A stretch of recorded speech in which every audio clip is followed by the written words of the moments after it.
I think that in today's classic heavy metal scene, there is a dangerous habit of trying to max out every aspect of the metalness of your product.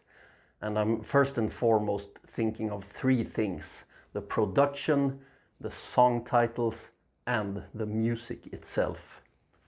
Now, when it comes to production, this has already been brought up time and time again, that nowadays everything is cranked up and there's no dynamics, etc. And I think a lot of people are realizing that it's not a great idea to have it like that. And I do hear many productions where that isn't the guiding star anymore. But still, it's worth bringing up. Now, in the individual case, if you want to make your music pack a punch and every instrument is heard clearly, then a loud, maxed out production might not do your music a disservice, and it might sound good for the creator to hear their hard-earned metal blasting out of the speakers. But the listener will be comparing it in a different way to all the other stuff they're listening to, and it won't stand out, and people will miss out on that magic feeling that only an old sounding production can give. Regarding song titles, that's where you really get a sense that we're living in an age where everything has to be maxed out. Every song on every album must have a title implying that it's such total heavy metal and that it's the coolest song on the album. I'm not saying that it leads to all 10 songs on an album having Manowar-like titles with Steel, Iron, Warrior and so on. The titles might be about any topic, but it's just too try-hard, like Hooded Death Riders of the Apocalypse, Sign of the Gods, etc. Like every song is supposed to be the most epic, heaviest shit ever made. And I'm guilty of this myself. It's very hard to bring oneself to name a song something like Tonight or Ready to Go or something, but that's what you had on albums back in the day. Then those songs with cooler titles stood out so much more.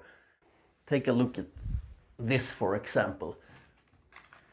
Here we have Axe Witch, Visions of the Past, like a all-out total classic heavy metal album. Let me see if you can see this. Okay, you can see here on the song titles, some of them are cool, some not. You got Give Them Hell, contains the word hell. Born in Hell contains the word hell, but otherwise it's pretty, somewhat epic in a couple of titles like Visions of the Past or perhaps Heading for a Storm, but otherwise you have Tonight, Hot Lady, Stand Up, Time to Live. That didn't make those songs any worse, but you could still trust that, in this case, Give Them Hell was the hardest and the best song. I know that the notion of deliberately paring down your song titles feels a bit artificial, but let's say you just get a song idea in your head and you just naturally go, let it go. Then you don't have to necessarily change the words to Satan's goat in the end product, but if you stay true to what came to mind in the first place, then I think that things will turn out quite natural. When it comes to the music style, it follows the same pattern as the song titles, namely that it should be maximum metal. Like I've said many times before, even though it aims to be regular heavy metal, perhaps even aiming to sound like in the 80s, it's still a little bit too fast, a little bit too heavy. If not outright speed metal, then maybe something like the galloping riffs being way faster than what they used to be, or especially in the case of reformed bands, riffs tending to chug a whole lot. Well, if the goal is to have yes men patting you on the back, then it seems to work.